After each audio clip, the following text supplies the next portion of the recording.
Halo, selamat pagi anak-anak.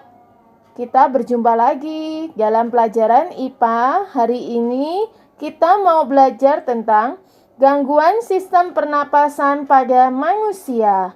Ada yang tahu kita bernapas dengan apa ya?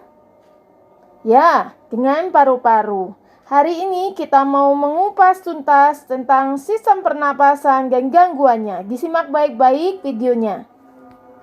Sistem pernafasan pada manusia merupakan salah satu sistem organ yang sangat penting.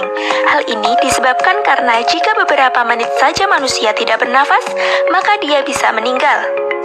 Sama seperti sistem organ yang lain, sistem pernafasan pada manusia juga bisa mengalami gangguan atau kelainan yang dapat mempengaruhi cara kerja sistem tersebut.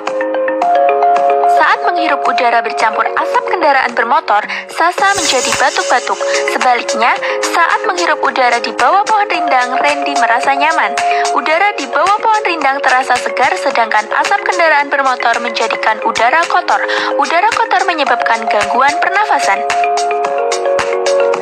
Apa saja penyebab terjadinya gangguan pernapasan? Berikut faktor-faktor penyebab gangguan pernapasan. 1. Faktor fisik. Adanya kelainan pada organ pernafasan dapat menyebabkan gangguan pernafasan. Misalnya, pada bayi terlahir dini atau prematur, organ pernafasannya mungkin belum sempurna, sehingga memerlukan alat bantu pernafasan. 2. Faktor penyakit. Banyak penyakit menyebabkan gangguan pada pernafasan, misalnya influenza, asma, bronkitis, emfisema, dan kanker paru-paru. 3. Faktor lingkungan. Kita bernafas untuk menghirup oksigen.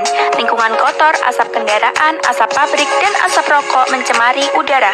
Udara tercemar menyebabkan ketersediaan oksigen menipis sehingga kita merasa sesak saat bernafas.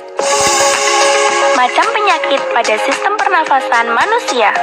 Organ pernafasan manusia terdiri atas hidung, tenggorokan, dan paru-paru. Setiap organ tersebut dapat mengalami gangguan akibat kuman penyakit yang berasal dari lingkungan atau kebiasaan hidup yang tak sehat. Di sini ada beberapa contoh gangguan pada sistem pernafasan manusia. Yang pertama yaitu emfisema, merupakan penyakit pada paru-paru. Paru-paru mengalami pembengkakan karena pembuluh darah pada paru-paru kemasukan udara. Gangguan yang kedua yaitu asma. Asma merupakan kelainan penyumbatan saluran pernapasan yang disebabkan oleh alergi debu, bulu, atau perubahan cuaca.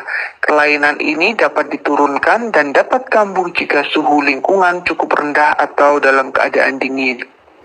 Yang ketiga, kanker paru-paru. Penyakit ini merupakan salah satu penyakit paling berbahaya. Sel-sel kanker pada paru-paru terus tumbuh tidak terkendali.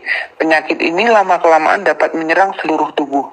Salah satu pemicu kanker paru-paru adalah kebiasaan merokok. Yang keempat, tuberkulosis atau terkenal dengan TBC, merupakan penyakit paru-paru yang disebabkan oleh Mycobacterium tuberculosis. Bakteri tersebut menimbulkan bintil-bintil pada dinding alveolus.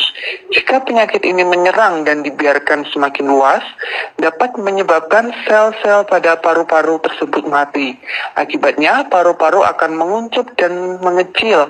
Hal tersebut menyebabkan para penderita TBC nafasnya sering terengah-engah. Dan gangguan penyakit yang kelima yaitu bronkitis, merupakan gangguan pada cabang batang tenggorokan akibat adanya infeksi. Gejalanya adalah penderita mengalami demam dan menghasilkan lendir yang menyumbat batang tenggorokan. Akibatnya, penderita mengalami gangguan sesak nafas. Dan yang terakhir, yang keenam, adalah influenza atau yang terkenal dengan penyakit flu. Merupakan penyakit yang disebabkan oleh virus influenza.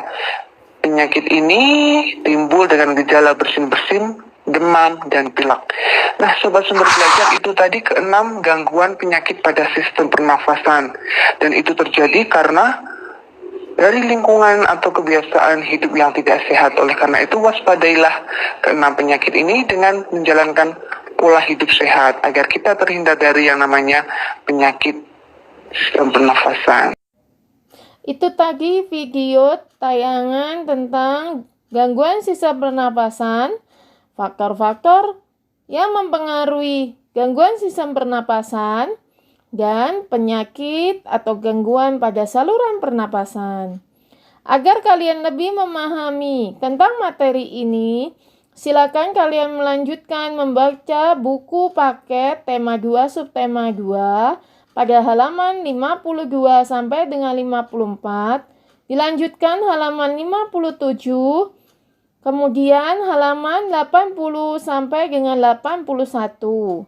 Setelah kalian membaca, tugas mandiri untuk kalian adalah mencari satu gambar polusi, dianalisa atau dijelaskan akibat pada saluran pernapasan. Apabila ada pertanyaan, kalian bisa menghubungi ibu kembali. Selamat belajar.